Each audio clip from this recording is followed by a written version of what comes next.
पहले बेटा final account के प्रोस्पेक्ट में देखो और फिर टेक्निकली समझते हैं। आपके प्रॉब्लम में समझो बेटा डेटर्स है 1 लाख रुपया। ठीक है, ये हमने बैलेंस शीट में लिख दिया। उन्होंने बोला कि इस साल आपका 20,000 डूबने वाला है। तो अभी आपके डेटर्स बचे कितने बेटा? 80। तो अब जो बचे हुए डूबने के चांसेस है वो 1 लाख में से है या 80,000 में से है? क्योंकि 1 लाख तो पूरे डूब गए। तो जो प्रोविजन की जाती है डाउटफुल डेट्स की, वो 1 लाख पे होनी चाहिए या 80,000 पे? 80,000 पे, क्योंकि 20 तो कंफर्म बताए डूब गए। तो जो अभी बचे हुए लोग हैं वो डाउटफुल हो सकते हैं, राइट? तो समझो आपके प्रॉब्लम में बोला 5% डाउटफुल डेट्स है, आपने 4,000 ले लिया, दिस बिकम 76। ठीक है, अब आप पी एंड एल के डेबिट में आ गए, आपके कंफर्म पैसे डूब गए, यानी 20,000 ये लॉस है, बराबर है। और इस साल इतने डूब सकते हैं, ये प्रोविजन है।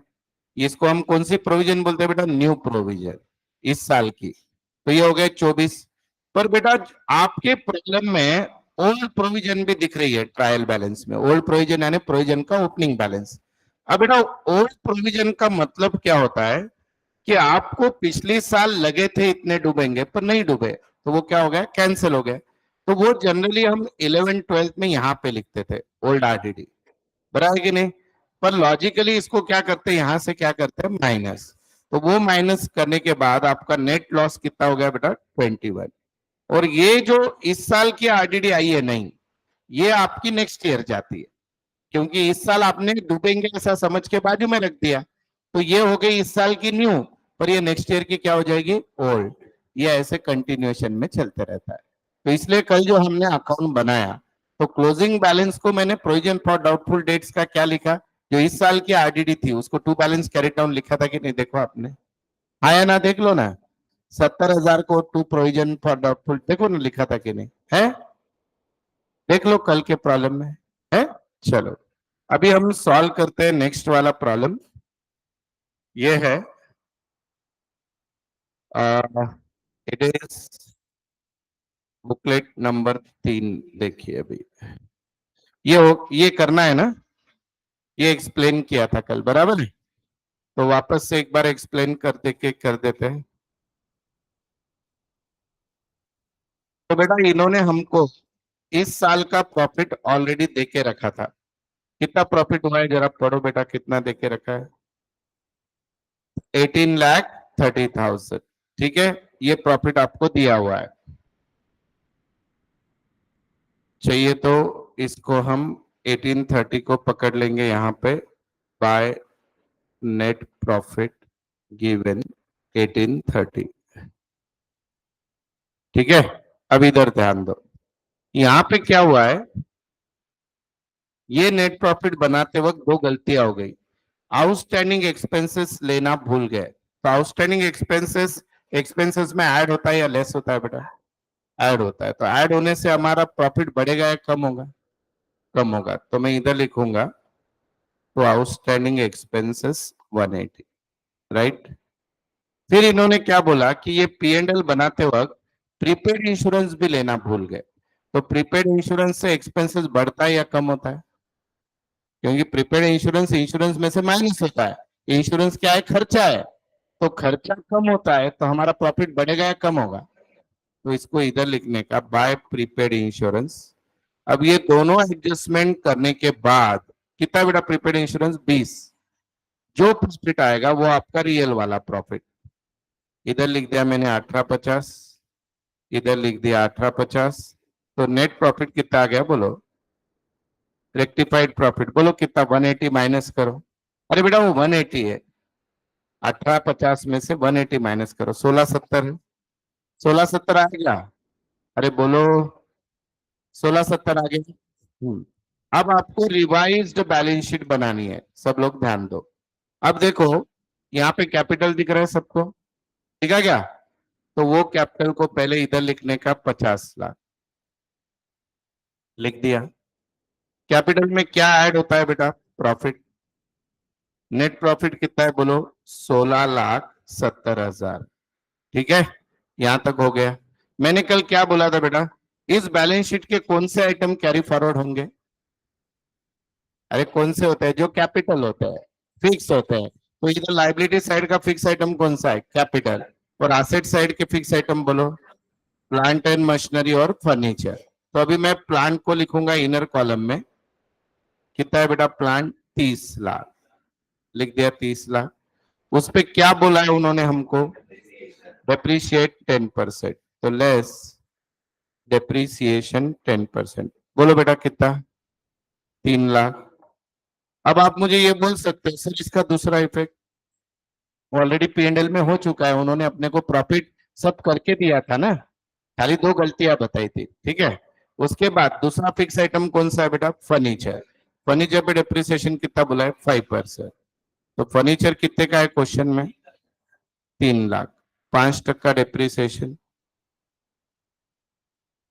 कितना आता है बेटा? बोलो 15।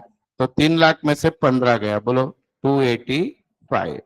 अब ये हो गया।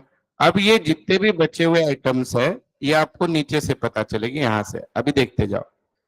Rent received for property let out दिया है 3 लाख, ठीक है। आगे provision for doubtful debts on debtors बोला है, वो कर लेंगे हम। डेप्रिसिएशन हो चुका है। अब यहाँ पे जो जो दिया है वो देखो, his current asset and current liability. Inventory कितनी दी है बोलो बेटा? 1450। इन्वेंट्री यानी क्या बेटा? Closing stock. इन्वेंट्री यानी क्या? Closing stock. 14,50,000। आगे बोलो बेटा। इन्वेंट्री के बाद ट्रेड रिसीवेबल। ट्रेड रिसीवेबल यानी क्या? डेटर्स। कितना है बेटा? 20। उस पे आरडीडी की एडजस्टमेंट है, देखो कितना बोला है आरडीडी? 5%। 5% बोला है ना। अच्छा बेटा, RDD is the wrong name to the doubtful debts, the correct name is provision. क्योंकि रिजर्व का मतलब होता है जो प्रॉफिट में से बाजू में रखते हैं फ्यूचर के लिए, और प्रोविजन का मतलब होता है जो एक्सपेक्टेड खर्चा है। तो RDD is not a reserve, it's actually provision. तो कभी भी आप सीए की पढ़ाई कर रहे हो तो कभी आरडीडी नहीं बोलने का, उसको क्या बोलने का? प्रोविजन। हम भी यहाँ पे लिख देंगे प्रोविजन। कितना चुका है? 5%। 1 लाख माइनस कर दिया, कितना हो गया बेटा? 19 लाख। आगे पढ़ो बेटा। उसके बाद कैश एट बैंक कितना है? 10,35,000।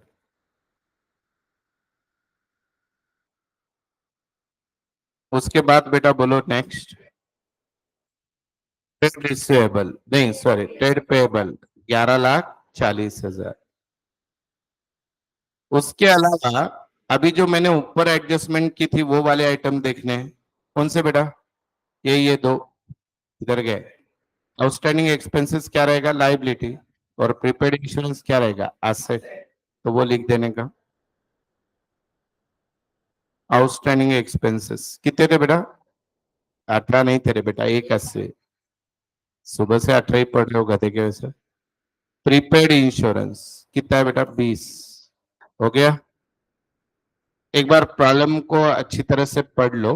कुछ भी उसमें अगर ड्राइंग्स है, कितना है ड्राइंग? 6 लाख। तो बेटा ड्राइंग जो होती है, आप मुझे बताओ कि ड्राइंग कैपिटल में से क्या होता है? बोलो माइनस होता है। Very good. तो ड्राइंग्स को हम लोग कैपिटल में से क्या करेंगे? माइनस। कितना रुपए है ड्राइंग? 6 लाख है।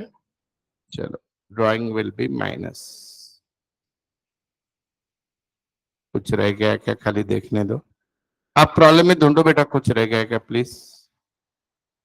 Anything left in the problem please let me know. हाँ, हाँ, वही देख रहा था मैं। हाँ, ये हो गया 6 लाख रुपया, राइट। ड्राइंग क्या होगा? Minus. Is it 6 lakh? Okay. अभी अपना ये 50 था। 16, 70, 6 आउटर में बोलो कितना था? है 10, 70 कसं काय बेटा? 50 लाख प्लस 16, 70 माइनस 6 लाख। बोलो।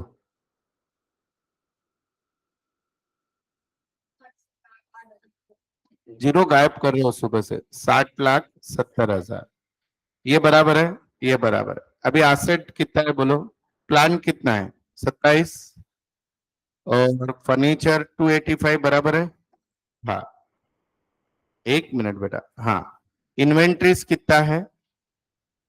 1450 बराबर है। प्रीपेड इंश्योरेंस कितना है? 20। उसके बाद ट्रेड रिसीवेबल कितना है? 19। और बेटा कैश एट बैंक जो है आपकी वो कितनी है? 1035। टैली हो रहा है क्या? देखो फिर मैं रेंट रिसीव्ड का बताता हूँ।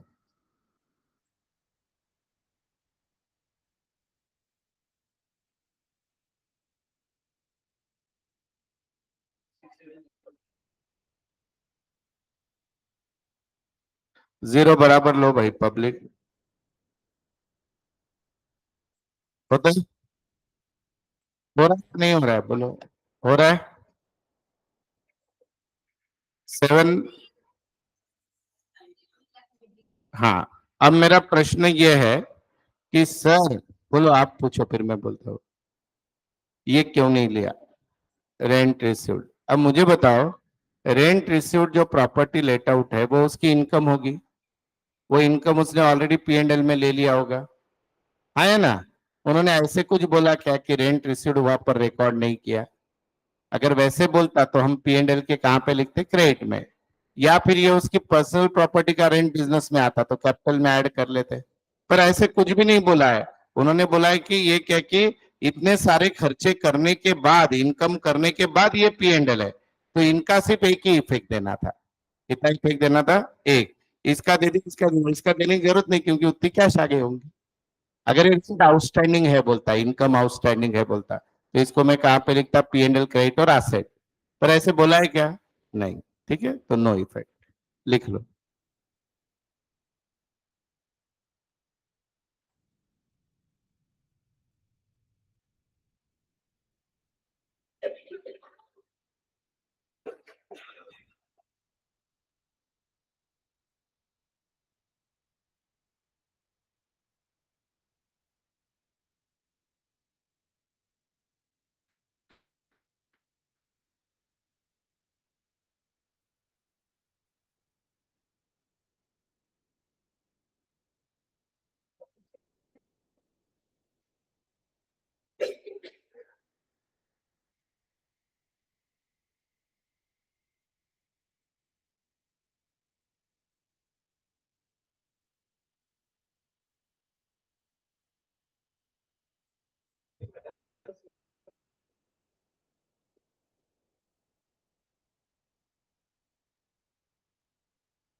हो गया। हमने पुरानी बैलेंस शीट और पुराने प्रॉफिट को लेकर रिवाइज करके नया प्रॉफिट और नेक्स्ट ईयर की बैलेंस शीट बनाई।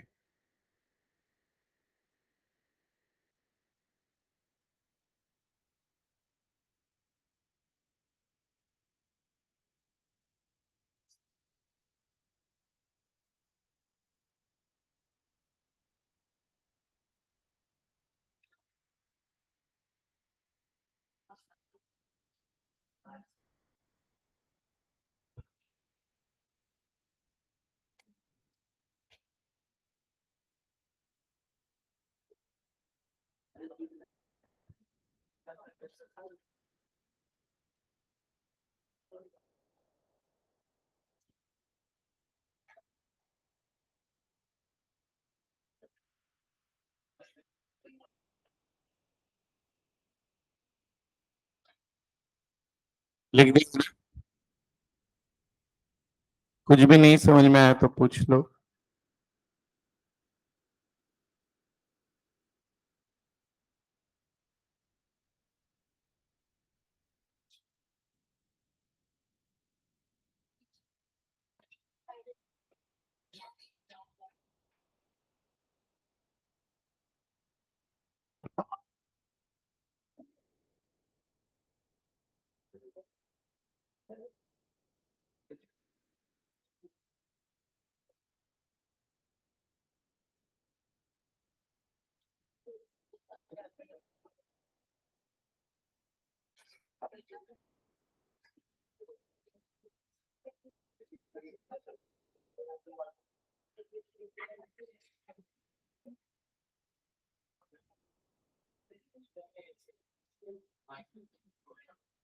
हाँ बेटा।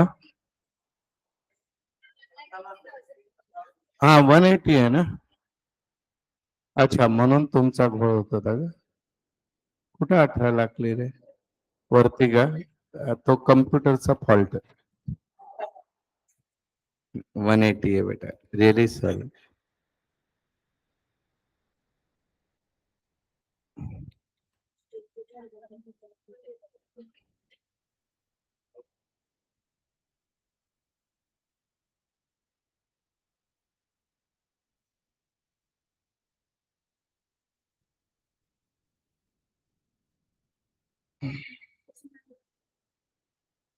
हो गया।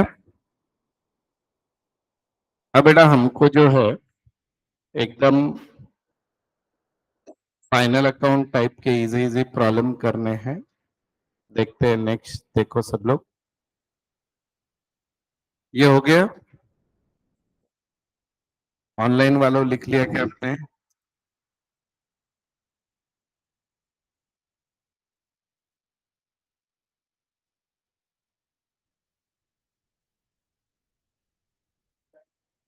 डन। Okay okay. स्केल भी नहीं रहती होगी ना मांगने में 3-4 में? है कारडे कुठले?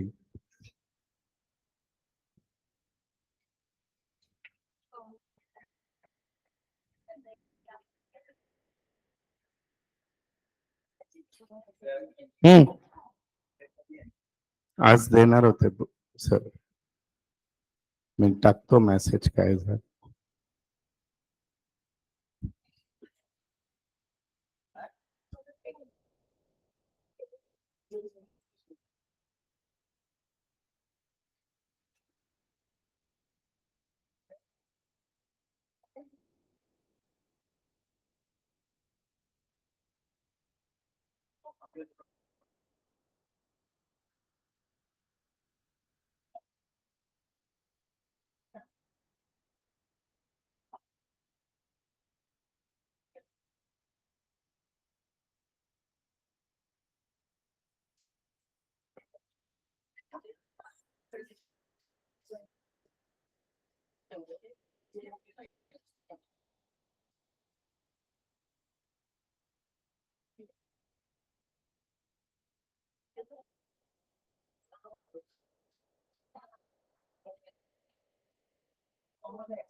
लिखा सबने?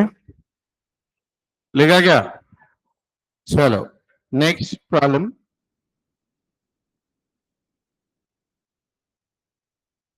आप में से कितने लोगों को याद है ओपनिंग एंट्री कैसे करते हैं? 11th में जर्नल करते थे, बोलो बोलो। अरे all asset always liabilities and difference is capital. तो यहाँ पे खुद उन्होंने कैपिटल भी दिया है, तो इसकी एंट्री कैसी होगी बोलो, पढ़ के बोलो। Cash in hand account debit, cash at bank account debit, trade receivable account debit, closing inventory account debit, machinery and equipment account debit to Mahindra and sons to capital. बस इतना ही क्वेश्चन है। हाँ, अरे पढ़ो ना क्वेश्चन क्या है। प्रीपेड ओपनिंग एंट्री नहीं है। तुमको जब भी खुशी होगी इतना इजी वो नहीं आता है। जब भी लगेगा हे काय डोकेदुखी आहे तेच येतं. हम्म, हाँ, हम्म.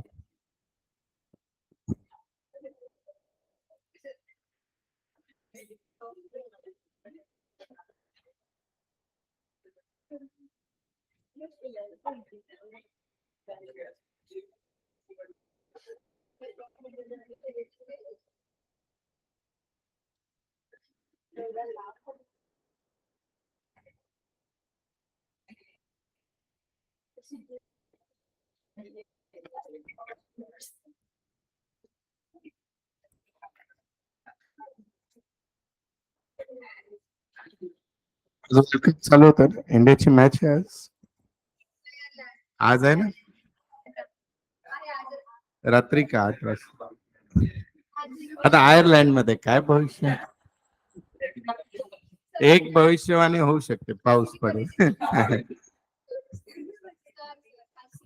अरे वो कुछ तो अच्छा मीम्स आया था ना आरसीबी पे, कुछ तो अच्छा था. हाँ हाँ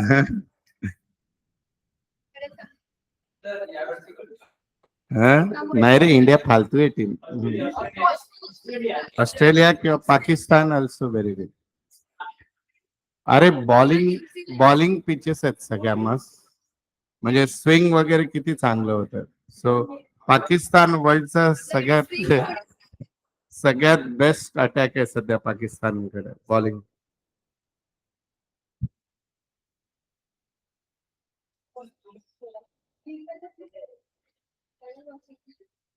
ते जोपर्यंत लीग मॅचेस संपत नाही तोपर्यंत वर्ल्ड कप बोरच आहे. माझ्याकडे आहे युएसचा विजा, माझी इच्छा होती इंडिया पाकिस्तान बघायला. नाही माझं ऑलरेडी आहे 10 वर्षाचं. फक्त तिकीट नाही मिळणार त्या मॅचची. चलो, मी क्रिकेटसाठी पूर्ण वर्ल्ड कप श्रीलंकेत बघितले 2011 मध्ये, पूर्ण वर्ल्ड कप. देन साऊथ आफ्रिकामध्ये IPL शिफ्ट झाला होता बघ, त्यावेळेस 7 दिवस तिथे होतो मी वर्ल्ड कप बघायला. पुण्यातली तर एकही मॅच सोडलेली नाही.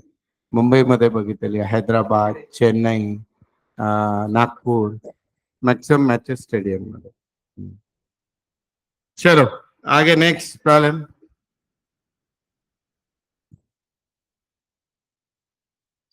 चलो बेटा ये एकदम चिल्लर पहला ऐसा प्रॉब्लम कि जो आपको करते आएगा, like class 11 final account posting बोलते जाओ, बोलो.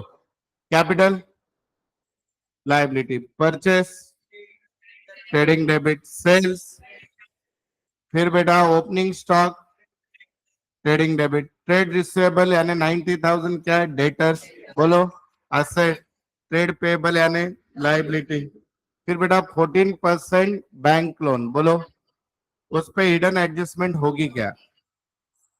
पढ़ो रहे अच्छे से गधे लोग.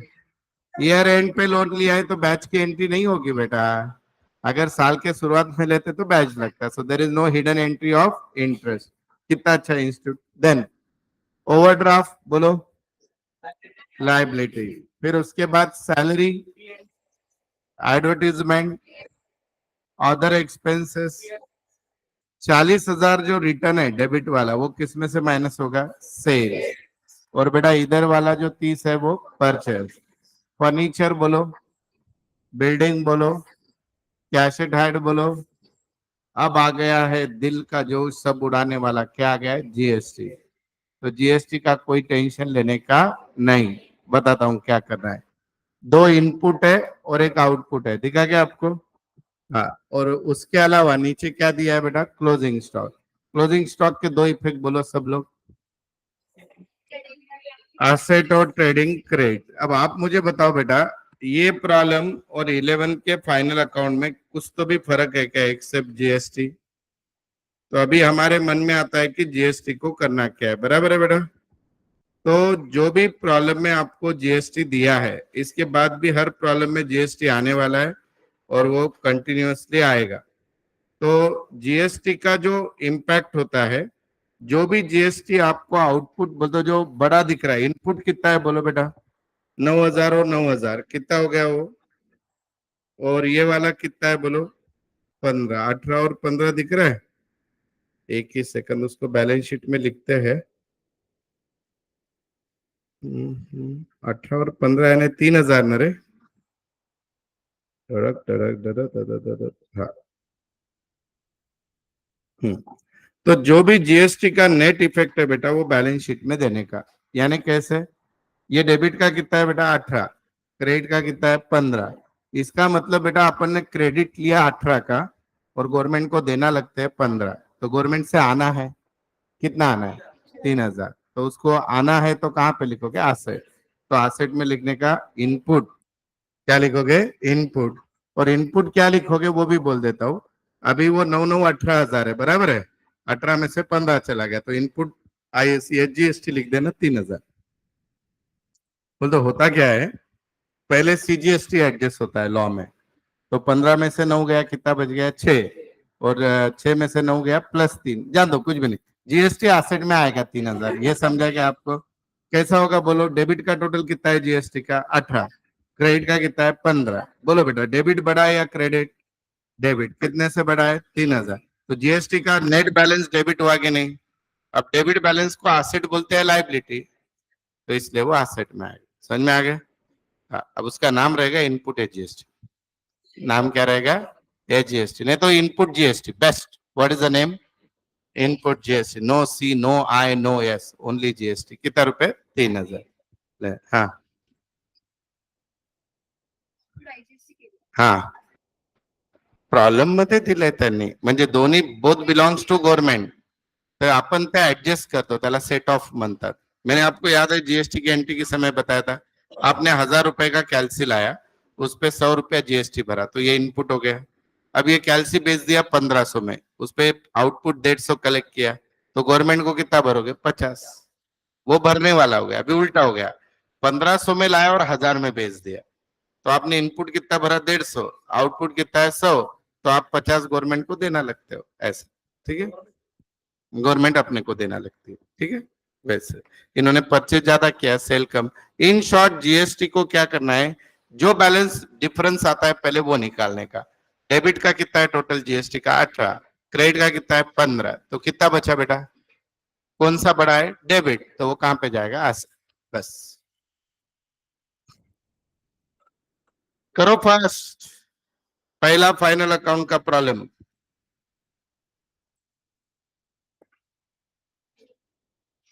और बाय जीएसटी रूल क्या होता है बेटा? अभी आपको मैं जीएसटी रूल बता रहा हूं, वो क्या है। पहले ये 15,000 के अगेंस्ट सीजीएसटी एडजस्ट होते हैं। तो 15 में से 9 गए तो कितने रह गए? 6। फिर 6,000 इस 9 के अगेंस्ट एडजस्ट हो गए, तो बचे कितने? 3। तो जो बचा 3 है उसको जीएसटी बोलते हैं। ऐसा लॉजिक है। आपको नहीं समझा तो सिर्फ जीएसटी।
करो फास्ट, ऑनलाइन वालों आप भी। चिल्लर 11 का प्रॉब्लम है बेटा ये।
Online student, have you done this problem?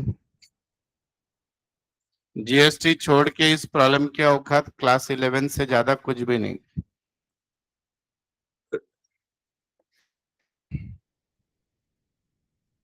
जिन्होंने किया आंसर देखिए। Gross profit 623, net profit 183, tally figure 15,35,000।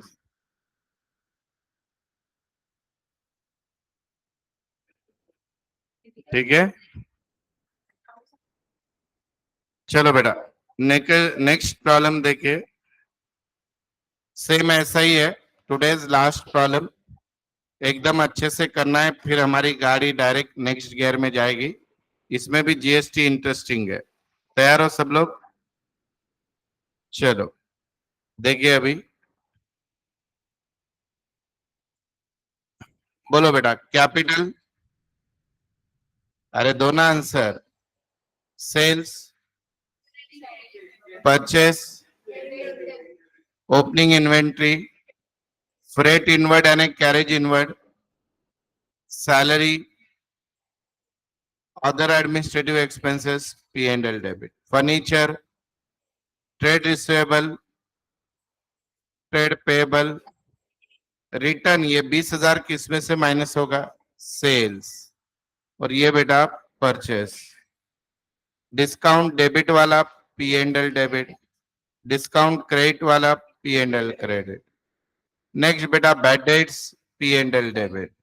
Investment बोलो बेटा, asset, cash in and cash at bank, asset. अब यहाँ पे ध्यान दो, यहाँ पे सिचुएशन बदल गई। आपका इसका टोटल 20 है और इनका 22 है। 22 है कि नहीं? तो अभी क्रेडिट ज्यादा है ना, हम गवर्नमेंट को देना लगते हैं। आउटपुट यानी देना, इनपुट यानी उनसे लेना। तो उनका इनपुट जमा है 20, आउटपुट है 22, तो कितना बच गया? 2। अब ये 2,000 एसेट में जाएगा लाइबिलिटी, क्योंकि क्रेडिट बैलेंस ज्यादा है। अच्छा, अब उसका नाम क्या दोगे? आईजीएस से। क्या नाम दोगे बेटा? आईजीएसटी। डन। चलो करो फास्ट। अच्छा, दो एडजस्टमेंट है, बहुत डिफिकल्ट है वो, तुम्हारा करो। Very tough, closing stock and depreciation. बहुत ही डिफिकल्ट है ना? करो फास्ट। कभी तो ऐसा मौका आता है कि बैक टू बैक दो प्रॉब्लम आप करते हो क्लास। हम्म? सुवर्ण क्षण आहे हा, न विसरण्यासारखा, परत कधी येईल 2-3 वर्षात माहित.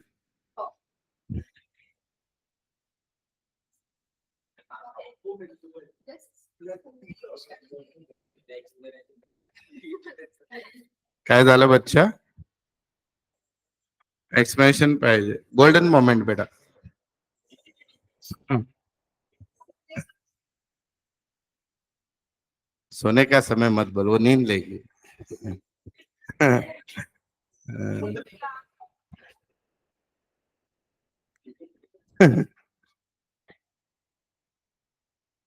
चलो करो बेटा, ऑनलाइन वालों जाओ मत छोड़कर.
हो गया क्या?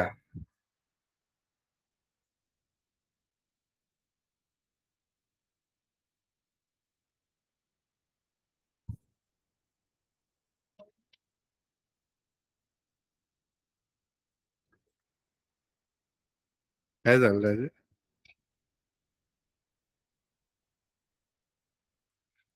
करू? फायनल अकाउंट येत नाही? नाही.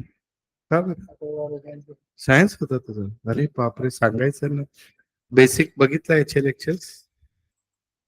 नाही बघितलंय. नाही, फायनल अकाउंटचं बेसिक बघितलं का? अच्छा, हे येत नाही. अरे बापरे, मग विचारायचं ना जरा. ठीक आहे. थांब, बरं मी तुला सांगतो काय करा.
झालं का?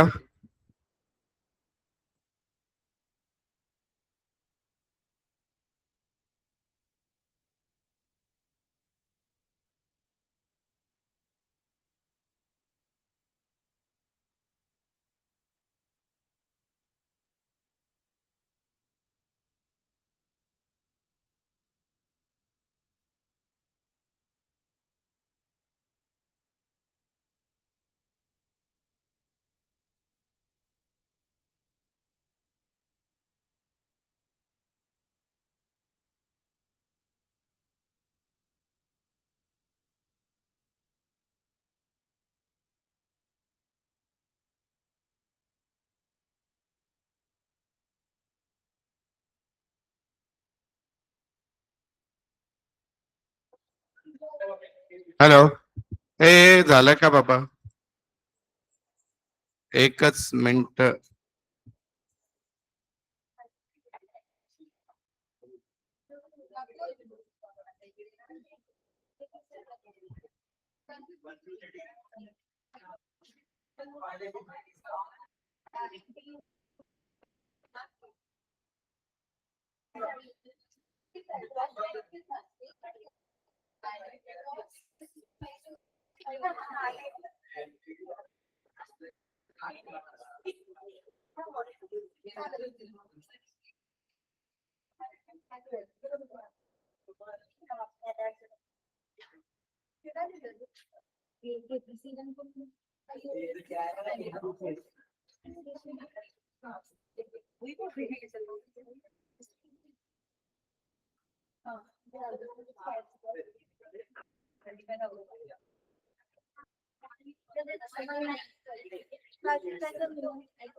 Depreciation less.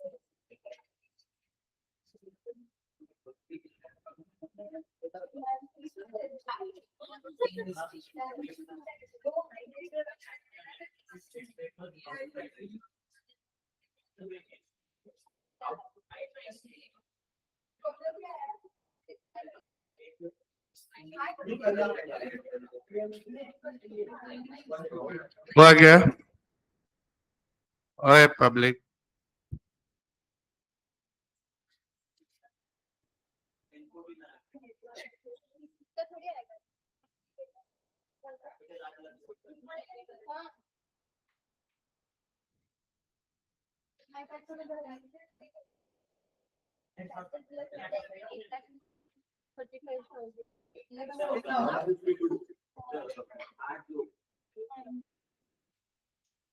हो गया क्या?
हो गया क्या?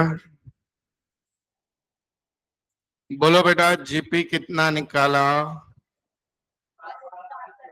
कितना निकाला? 5,65,605 कुछ भी करके जीपी निकाल। हाँ वही बोल रहा हूँ। एनपी 152 और tally figure 9 lakh. Thank you बेटा। ठीक है, अब इसके बाद अगेन ओपनिंग एंट्री का एक प्रॉब्लम है, बराबर है? कौन बोलेगा? बोलो ओपनिंग एंट्री, दिमाग लगा के बोलना। मैं जब दिमाग लगा के बोल रहा हूं तो कुछ तो लॉजिक है। Very good, very good. हाँ, कैश अकाउंट डेबिट, हाँ। टू कैपिटल, हाँ हाँ।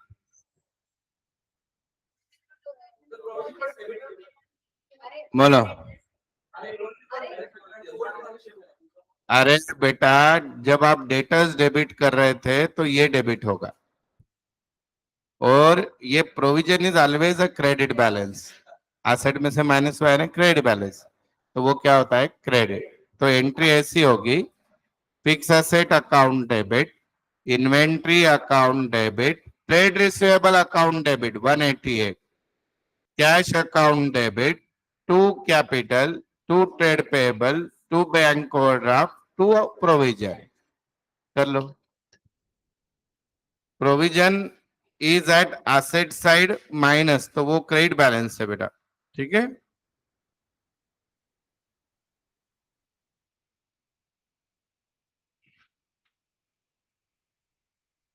तो आज यहाँ पे हम ये एंट्री करके रुकते हैं, कल अब थोड़े डिफिकल्ट प्रॉब्लम, कितने बच्चे हैं, मुझे ही लेने हैं वो। बैड डेट्स का एक प्रॉब्लम है इसमें, चलो बढ़िया।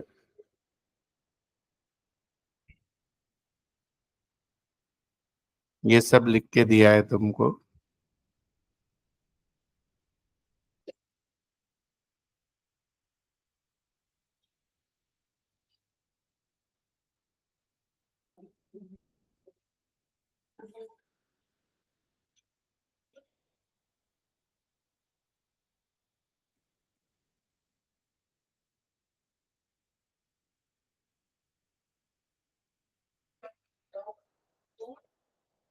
चलो ऑनलाइन वालों बाय, कर देना प्लीज। कल का लेक्चर मिस मत करना, डिफिकल्ट है प्रॉब्लम।